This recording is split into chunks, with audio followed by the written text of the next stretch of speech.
નમસ્કાર, હું છું દીપાલી। સમાચારની શરૂઆતમાં વાત શિક્ષકોના વિરોધની। શિક્ષકોનો વિરોધ અત્યારે ગાંધીનગરમાં જોવા મળી રહ્યો છે અને આ વિરોધ હવે ચરમસીમા પર પહોંચ્યો છે। ત્યારે પોલીસ દ્વારા શિક્ષકો પર બળ પ્રયોગના સમાચારો મળી રહ્યા છે। વિરોધ કરનારા શિક્ષકોની અટકાયત કરાઈ હોવાની જાણકારી અત્યારે સામે આવી રહી છે। આપણે જણાવી દઈએ કેટલીક માંગણીઓને લઈને શિક્ષકો મક્કમ છે। સિનિયોરિટીના મુદ્દે શિક્ષકો માસ સીએલ પર ઉતર્યા છે। ઠેર ઠેર વિરોધ પ્રદર્શન કરવામાં આવી રહ્યા છે। ત્યારે ગાંધીનગરના આ દ્રશ્યો, આ તસવીરો અમે આપણે બતાવી રહ્યા છીએ કે જેમાં જોઈ શકાય છે કે શિક્ષકો રોડ ઉપર ઉતરી આવ્યા છે।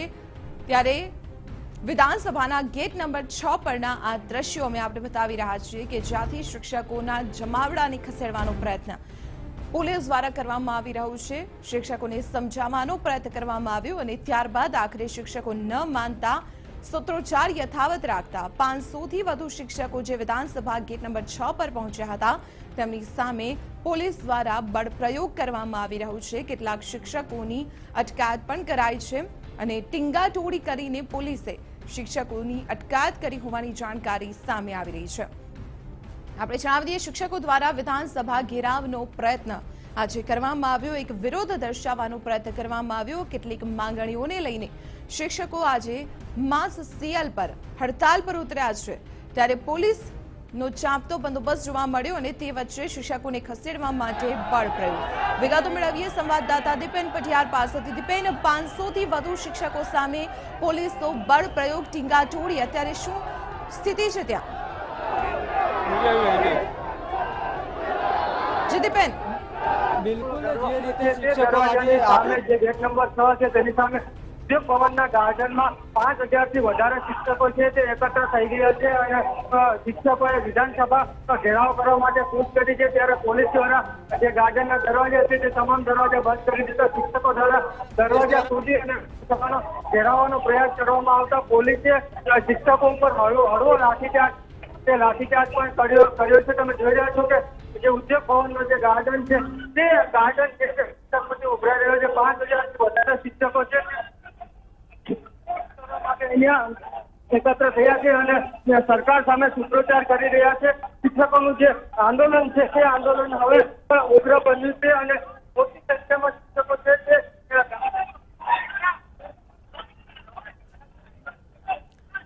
તો અમે આપની જે તસવીરો બતાવી રહ્યા છીએ ગાંધીનગર ખાતેની ગાર્ડનનો જે ગેટ છે ત્યાં આગળ પોલીસ અને શિક્ષકો વચ્ચે ઝપાઝપી અને મારામારી થઈ હતી। ત્યારબાદ શિક્ષકો અને પોલીસે શિક્ષકો ઉપર હળવો લાઠીચાર્જ કર્યો હતો। તમે જોઈ રહ્યા છો કે શિક્ષકો બહાર નીકળવા માટે પોલીસને વિનંતી કરી રહ્યા છે, પરંતુ પોલીસ અને શિક્ષકો વચ્ચે ઘર્ષણ થઈ રહ્યું છે।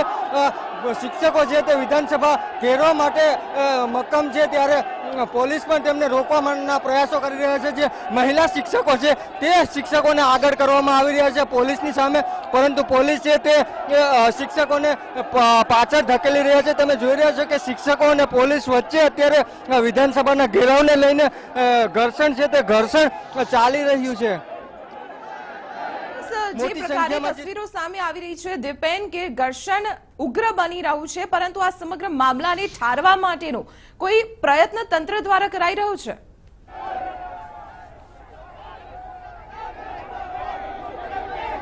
બિલકુલ હજી સુધી જે રીતે શિક્ષકોની જે માંગો છે તે માંગોને લઈને સરકાર દ્વારા કોઈ નિવેદન આપવામાં આવ્યું નથી। શિક્ષણ મંત્રી ભૂપેન્દ્રસિંહે પણ શિક્ષકો સાથે વાટાઘાટો હજી સુધી કરી નથી। છેલ્લા 2 વર્ષથી જે શિક્ષક સંઘો છે તે સંઘો દ્વારા અવારનવાર રાજ્ય સરકાર અને શિક્ષણ મંત્રીને રજૂઆતો છે તે કરવામાં આવી છે, પરંતુ 2 વર્ષથી શિક્ષકોના જે પ્રશ્નો છે, ખાસ કરીને 1997 બાદ જે ફિક્સ પગારમાં જે શિક્ષકોની ભરતી થઈ હતી 5 વર્ષ માટે, તે ફિક્સ પગારના જે વર્ષો છે તે સળંગ ગણવાની શિક્ષકોની માંગ છે। આ ઉપરાંત જે જૂની પેન્શન યોજના છે તે પેન્શન યોજના ચાલુ કરવા માટે શિક્ષકોની માંગ છે। આ ઉપરાંત શિક્ષકોને શિક્ષણ સિવાયની જે વધારાની કામગીરી સોંપવામાં આવે છે તે કામગીરીને લઈને સમગ્ર રાજ્યના શિક્ષકોમાં ઉગ્ર રોષ છે અને આ રોષ છે તે અત્યારે ગાંધીનગર વિધાનસભા સુધી પહોંચ્યો છે, પરંતુ સરકાર દ્વારા શિક્ષકોની માંગણીઓને સંતોષવા માટે હજી સુધી કોઈ પગલાં લેવામાં નથી આવ્યા। શિક્ષકો સાથે વાટાઘાટો કોઈ પણ પ્રકારની કરવામાં નથી આવી। ત્યારે આગામી દિવસોમાં પણ શિક્ષક સંઘ છે તેમણે ઉગ્ર આંદોલન કરવાની ચીમકી ઉચ્ચારી છે, પરંતુ શિક્ષકો છે તે આજે માસ સીએલ પર છે। સમગ્ર રાજ્યનું જે પ્રાથમિક શિક્ષણ છે તે આજે ઠપ થઈ ગયું છે। રાજ્યના પ્રાથમિક શાળાના જે સરકારી શિક્ષકો છે તેઓ માસ સીએલ ઉપર છે, પરંતુ સરકાર છે તેમની માંગણી સંતોષવા માટે કોઈ યોગ્ય જવાબ હજી સુધી સરકારે આપ્યો નથી। ત્યારે ચોક્કસથી કહી શકાય કે શિક્ષકો પણ સરકાર સામે લડી લેવાના મૂડમાં છે અને હજી પણ પોલીસ અને શિક્ષકો છે તેમની વચ્ચે ઘર્ષણ છે તે ઘર્ષણના દ્રશ્યો ચાલી રહ્યા છે।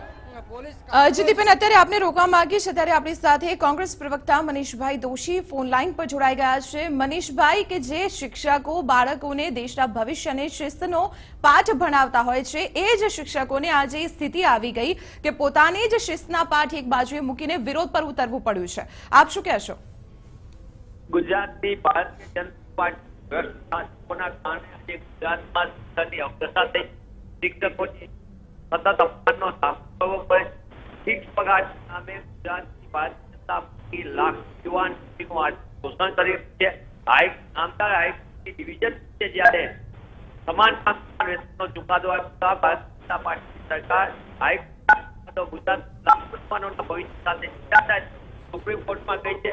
ત્યારે પગારની નાબૂદીની માંગ સાથે એમનું આ શોષણ અટકે અને ગ્રાન્ટેડ સરકારી શિક્ષકો વચ્ચે જે પગારનો ભેદભાવ છે એ નાબૂદ થાય અને સરકાર શિક્ષકોનું અપમાન થવાનું બંધ કરે એવી માંગ સાથે આજે શિક્ષકો જયારે લાંબા સમયથી સરકાર વારંવાર રજૂઆત સતત 4 વર્ષ 5 વર્ષથી લડતા હોય અને બેરીના સરકાર ગાંધીનગરમાં ઉદ્યોગપતિઓ અને શિક્ષકોને અપમાન થયું ત્યારે શિક્ષકો ચાણક્ય જે છે શિક્ષક સામાન્ય નિર્માણ શોધને પડતા ત્યારે શિક્ષકો આજે પોતાના હક અને અધિકાર માટે લડત કરવાની છે। મને એમ લાગે છે કે આ ભારતીય જનતા પાર્ટીની ભ્રષ્ટ સરકાર ગુજરાત શિક્ષણની અધોગતિ કરી છે, ગુજરાત નુકસાન કરી છે। ત્યારે શિક્ષકોની માંગણી માટે વિજય રૂપાણી સરકારે ઉદ્યોગપતિઓનું ધ્યાન રાખવા બદલે જે નાબૂદ થવી જોઈએ સુપ્રીમ કોર્ટની આ કેસ પર ખેંચવામાં આવે અને ગુજરાતના શિક્ષકોને ન્યાય આપે, શિક્ષણ વ્યવસ્થાને ન્યાય આપે। જી ચોક્કસ મનીષભાઈ, આભાર માહિતી આપવા બદલ, અમારી સાથે વાતચીત કરવા બદલ। તો આપણે જણાવી દઈએ જે પ્રકારના તસવીરો, જે પ્રકારના દ્રશ્યો અત્યારે અમે આપને બતાવી રહ્યા છીએ ગાંધીનગર વિધાનસભા ગેટ નંબર 6 પાસેના છે કે જ્યાં હજારોની સંખ્યામાં શિક્ષકો વિધાનસભાનો ઘેરાવ કરવા માટે પહોંચી ગયા છે। અહીં પોલીસનો કાફલો પણ ખડકી દેવામાં આવ્યો છે। પોલીસ દ્વારા પહેલા શિક્ષકોને સમજાવવાનો પ્રયત્ન કરવામાં આવ્યો, ત્યારબાદ પણ શિક્ષકો ન સમજ્યા, સૂત્રોચ્ચાર યથાવત રાખ્યો અને વિધાનસભામાં પ્રવેશવાનો પ્રયત્ન કરતા આખરે પોલીસ બળ પ્રયોગ કરવાની ફરજ પડી છે। પોલીસે ટીંગાટોળી કરી છે, કેટલાક શિક્ષકોની અને કેટલાક શિક્ષકોની ટીંગાટોળી કરી અટકાયત કરાઈ હોવાની સ્થિતિ અહીં સામે આવી છે। જોડાઈએ મારા સંવાદદાતા દીપેન પઢિયાર પાસેથી। દીપેન, શિક્ષકોને જ પોતાના શિસ્તના પાઠ એક બાજુ મૂકીને અહીં વિરોધ કરવો પડી રહ્યો છે। છેલ્લા 2 વર્ષથી તેમની આ માંગણીઓ યથાવત રહી, આખરે તેમનું ધીરજ ખૂટી ગઈ અને આ સ્થિતિ સર્જાઈ છે। શું અત્યારે સ્થિતિ છે? જી દીપેન, બિલકુલ જે શિક્ષકો છે તે છેલ્લા 1 અઠવાડિયાથી સરકાર સામે આંદોલન છે તે કરી રહ્યા છે। 1 અઠવાડિયાથી તેઓ કાળી પટ્ટી બાંધી અને આંદોલન કરી રહ્યા હતા, ત્યારે હવે શિક્ષકોની ધીરજ છે તે ખૂટી છે અને તેઓ અહીંયા ગાંધીનગર સુધી વિધાનસભાનો ઘેરાવ કરવા માટે પહોંચ્યા છે। આપણે શિક્ષકો સાથે વાત કરીશું। જી, આપની શું માંગણી છે, શા માટે આટલો વિરોધ? અમારી માંગણી એ છે કે જે 1997 થી જે વિદ્યાર્થીઓને સળંગ નોકરી શિક્ષકોને નથી ગણાતી એને સળંગ નોકરી ગણે અને જૂની પેન્શન સ્કીમ લાગુ કરે, જેથી કરીને શિક્ષકોનું ભવિષ્ય ના બગડે અને જે વધારાની કામગીરી કે શિક્ષકોને સોંપે છે એના માટે અમે સતત આંદોલન કરી રહ્યા છીએ અને જ્યાં સુધી સરકાર અમારી માંગણી નહીં સ્વીકારે ત્યાં સુધી અમે અહીંથી હટવાના નથી। આપ શું કહેશો, શું માંગ છે, શા માટે અહીંયા આવ્યા છો? અમે અમારી માંગણીઓને પૂરી કરવા માટે આવ્યા છીએ। અમે કચ્છ જિલ્લામાંથી આવ્યા છીએ। અમારે 1997 ની ભરતી કરી છે સળંગ નોકરી ગણવા માટે, પછી CCC ની પરીક્ષાને નાબૂદી આપવા માટે, ઓનલાઈન જે બાળકોની એન્ટ્રી છે, શિક્ષકોની એન્ટ્રી છે એ બધી અમારે નાબૂદ કરી। શિક્ષણ કાર્ય સિવાય અમારે બીજું કોઈ કાર્ય જોઈએ, કોઈ કાર્ય કરવા તૈયાર નથી અમે। પોલીસ દ્વારા દમન કરવામાં આવી રહ્યું છે, શું કહેશો? આ સરકાર શિક્ષકને મદારી બનાવી દીધા છે, શિક્ષકને કામ કરવા દેવાનો રસ નહીં। આ સરકારને વોટ જોઈએ છે એટલે અભણ નાગરિકો પેદા થાય એ માટેની કેળવણી ચાલુ કરી છે। શિક્ષકને ભણાવવા સિવાય 100 ઉપરાંત પ્રવૃત્તિઓ 150 પ્રવૃત્તિઓ કરાવે છે, દરેક ખાતાની કામગીરી શિક્ષકો પાસે કરાવે છે અને 1997 પહેલાના શિક્ષકોને ઘરો અન્યાય કરી બેઠી છે। એટલે આંદોલનો કરો તો જ સરકાર આપે છે, એમને આપવામાં રસ નહીં, ડાયરેક્ટ અને દરેક ખાતા જોડે આ લોકોએ અન્યાય કરે છે, એમ શિક્ષક જોડે અન્યાય કરે છે. અને શિક્ષકોને રોજની પેલી ઓનલાઈન હાજરી, બધાની હાજરી એમાં 2 કલાક ખોટા જાય છે. અને શિક્ષકને વાહ કરવામાં રસ છે, શિક્ષકોને ભણાવવા દેવામાં રસ નહીં. શિક્ષકોનો ખરેખર અભણ નાગરિકો પેદા થાય એમને રાજનીતિ કરવા મળે છે. બિલકુલ, તો તમે જોઈ રહ્યા છો કે અત્યારે ઉદ્યોગ ભવનમાં શિક્ષકોનું જે શક્તિ પ્રદર્શન છે તે પ્રદર્શન ચાલી રહ્યું છે. જે સમગ્ર ગાર્ડન છે તે શિક્ષકોથી ભરાઈ ગયો છે. શિક્ષકોને ગાર્ડનની અંદર જ નજર કેદ કરવામાં આવ્યા છે. દ્રશ્યો છે તે કેમેરામેનને કહીશ કે બતાવે. ગાર્ડનની બહાર છે તે પોલીસનો પહેરો ગોઠવી દેવામાં આવ્યો છે. ચારે તરફ ગાર્ડનની બહાર પોલીસનો પહેરો ગોઠવી અને શિક્ષકોને ઉદ્યોગ ભવનના ગાર્ડનની અંદર જ નજર કેદ છે તે કરવામાં આવ્યા છે. તમે જોઈ રહ્યા છો કે ગાર્ડનની બહાર પોલીસનો કાફલો ખડકી દેવામાં આવ્યો છે. શિક્ષકો બહાર નીકળી અને વિધાનસભાનો ઘેરાવો ન કરે તે માટેના તમામ પગલાઓ છે તે પોલીસ તંત્ર દ્વારા લેવામાં આવ્યા છે. શું પોલીસ દ્વારા જે રીતે અત્યાચાર કરવામાં આવી રહ્યો છે, શું કહેશો? હવે અમને આ ત્યાં અમારી માંગણીઓ રજૂ કરવા માટે જવા દેતા નથી. બીજું શું હોય એનાથી? તમે જોઈ રહ્યા છો શિક્ષકો છે દેશનું ઘડતર કરે છે. અમને અમારી માંગણીઓ રજૂ કરવા માટે જો આવી રીતે રજડવું પડતું હોય તો એનાથી બીજી મોટી કરુણતા બીજી કઈ હોય? અમારે સરકારને એ જ કહેવું છે કે અમારી 1997 ની જે ભરતી છે, જે ફિક્સ જે સળંગ નોકરીનું જે અમારી માંગણી છે એ પૂરી કરો એમ, અને જે ફિક્સ પડતા છે એ નાબૂદ કરો. શિક્ષકોને શિક્ષણ સિવાયની બીજી ઘણી બધી કામગીરીઓ છે એ તમામ કામગીરીઓમાંથી દૂર કરી અને ખાલી અમને વર્ગખંડમાં જ ભણાવવા દો. અને પછી તમે ગુજરાત અમારા જે હોદ્દેદારો છે તાલુકા અને જિલ્લામાંથી જે એમને બ્લેકમેલ કર્યા છે, એમને જે પોલીસ સ્ટેશને લઈ ગયા છે વગર ગાંગુને, એમને જલ્દીથી છૂટા કરવામાં આવે, નહીં તો આ જલદ આંદોલન થશે. એમાં તમામ જવાબદારી સરકારશ્રીની રહેશે. જલ્દીથી આપના માધ્યમથી વિનંતી કરીએ છીએ કે અમારા તમામ હોદ્દેદારોને પોલીસ સ્ટેશનથી મુક્ત કરવામાં આવે. સરકાર અમારી વાતો નહીં માનતા. આવનાર ઇલેક્શનમાં એક શિક્ષક 10-10 વોટ કરી શકે છે. દરેક શિક્ષકના ઘરમાં સભ્યો છે. એક પણ શિક્ષક સરકારને વોટ નહીં આવે અને એમનું પાણી કેટલું છે બતા દેશે. આજે શિક્ષકોને પકડવા માટે જે પોલીસ બંદોબસ્ત કર્યો છે એટલો આતંકવાદીને પકડવા કર્યો હોત તો આજે આ ભારતમાં બોમ્બ બ્લાસ્ટ ના થયો હોત. શિક્ષકોને પકડો તો આતંકવાદી કેમ નહીં પકડાતા અમારાથી? તો જે શિક્ષકોની માંગ છે કે જે શિક્ષક સંઘના જે હોદ્દેદારો છે તે હોદ્દેદારોને ઝડપથી છોડી મૂકવામાં આવે છે. જિલ્લા, તાલુકા અને ગાંધીનગરમાંથી જે રાજ્ય પ્રાથમિક શિક્ષક સંઘના હોદ્દેદારોને પકડવામાં આવે છે તેમને તાત્કાલિક છોડવાની શિક્ષકોની માંગ છે. અને સરકારને ચેતવણી આપી છે કે સરકાર તેમના જે પ્રશ્નો છે તેમને લઈને તાકીદે નિર્ણય આવે, નહીં તો સરકાર સામે શિક્ષકો છે તે ઉગ્ર આંદોલન કરવાના મૂડમાં છે. તમે જોઈ રહ્યા છો કે જે દ્રશ્યો છે એ ખૂબ જ ચિંતાજનક દ્રશ્યો છે, પરંતુ સરકારે આ બાબતે હજી સુધી કોઈ પણ નિર્ણય કે એમની સાથે વાટાઘાટો કરવા માટેનો કોઈ નિર્ણય છે તે કર્યો નથી. ત્યારે શિક્ષકોની માંગણીઓનું યોગ્ય નિરાકરણ આવે તે જરૂરી છે. કારણ કે આજે રાજ્યની જે 45,000 જેટલી જે શાળાઓ છે તે શાળાઓમાં પ્રાથમિક શિક્ષણ કાર્ય છે તે શિક્ષણ કાર્ય ઠપ છે. ત્યારે શિક્ષણ કાર્ય ચાલુ થાય અને શિક્ષકોની માંગણીઓ સંતોષાય તે માટે સરકારે વચ્ચેનો કોઈ રસ્તો છે તે ઝડપથી કાઢવો જોઈએ. કારણ કે છેલ્લા 2 વર્ષથી શિક્ષકોની જે માંગણીઓ છે, પડતર પ્રશ્નો છે તેને લઈને રજૂઆતો કરવામાં આવી છે, પરંતુ સરકારે કોઈ નિર્ણય લીધો નથી. તાજેતરમાં સરકારે ગ્રાન્ટેડ શાળાના શિક્ષકોના જે પગારમાં વધારો કરવાનો નિર્ણય લીધો છે, પરંતુ જે સરકારી શાળાના જે શિક્ષકો છે તેને લઈને કોઈ નિર્ણય કર્યો નથી. શું કહેશો? આપની માંગ છે ક્યાં સુધી ચાલુ રહેશે? હા, અમારી માંગ તો એવું છે સર કે જ્યાં સુધી અમને લાભ નહીં મળે ત્યાં સુધી અમે ચાલુ જ રાખશું. સરકાર તરફથી કોઈ જવાબ મળ્યો યોગ્ય? સરકાર તરફથી કોઈ જવાબ નથી. અમે ધરપકડ કરી લીધી છે. અમને અહીં સુધી આવવા માટે અમારી બહેનોને પણ પોલીસ દ્વારા મારવામાં આવે છે. આપણા શિક્ષણ મંત્રી એમ કહે છે કે અમારા શિક્ષકોને મળવું નથી અને એમની માગણી ગેરવાજબી છે, પણ અમારી માગણી ગેરવાજબી નથી. પણ એમને સત્તાનો મદ આવી ગયો છે. પણ અમે જે ગૃહ ધોરણને જે હેરાન કર્યા હતા અને સત્તામાં રાજાને ફેંક્યા હતા, એમ અમને સત્તામાંથી ફેંકી દઈશું. કઈ માંગણી છે?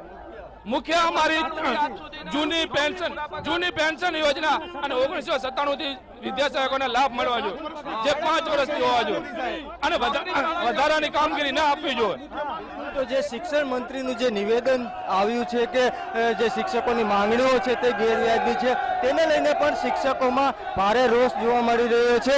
શિક્ષકોની 3 મુખ્ય માંગણી છે. 1997 પછી જે ફિક્સ પગાર શિક્ષકોની ભરતી કરવામાં આવી છે તેને જૂની પેન્શન યોજના લાગુ કરવામાં આવે. આ ઉપરાંત જે ફિક્સ પગાર શિક્ષકો 5 વર્ષ સુધી ફિક્સ પગારમાં નોકરી કરી હોય તે ફિક્સ પગારના જે 5 વર્ષ છે તે 5 વર્ષ નોકરીમાં સળંગ ગણવામાં આવે। આ ઉપરાંત શિક્ષકોને જે શિક્ષણ સિવાયની વધારાની જે કામગીરી સોંપવામાં આવે છે તેમાંથી પણ શિક્ષકોને મુક્તિ આપવાની જે માંગ છે તે માંગ શિક્ષકોની છે। ત્યારે હવે શિક્ષકો છે તેમની માંગને લઈને અડગ છે અને સરકારની સામે લડી લેવાના મૂડમાં છે, પરંતુ સરકાર પણ શિક્ષકોની માંગ સ્વીકારે તેવું જણાતું નથી, કારણ કે શિક્ષણ મંત્રીએ જે નિવેદન આપ્યું છે તે જોતા સ્પષ્ટ લાગે છે કે સરકાર શિક્ષકોની માંગણી સ્વીકારે તેમ નથી। ત્યારે શિક્ષકોનું જે આ આંદોલન છે તે આંદોલન વધુ આગામી દિવસોમાં ઉગ્ર બને તેવી શક્યતા છે।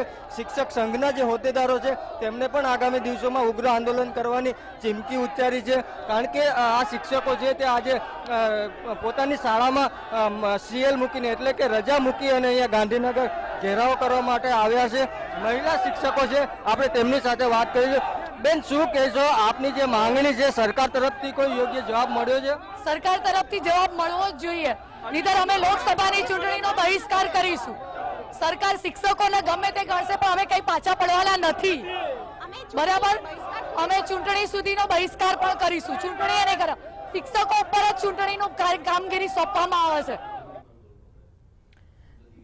તો જે પ્રકારની તસવીરો અમે આપણે બતાવી રહ્યા છીએ કે ઉદ્યોગ ભવન વિધાનસભા ગૃહની બહાર કે જ્યાં ગાર્ડનમાં તમામ શિક્ષકોને અત્યારે નજરકેદ કરવામાં આવ્યા છે અને એક તરફ શિક્ષકો પોતાની માંગ ઉપર અડગ છે, ત્યાં બીજી તરફ આ મુદ્દે હવે રાજનીતિ રમાય તેવા પણ સંકેતો મળી રહ્યા છે।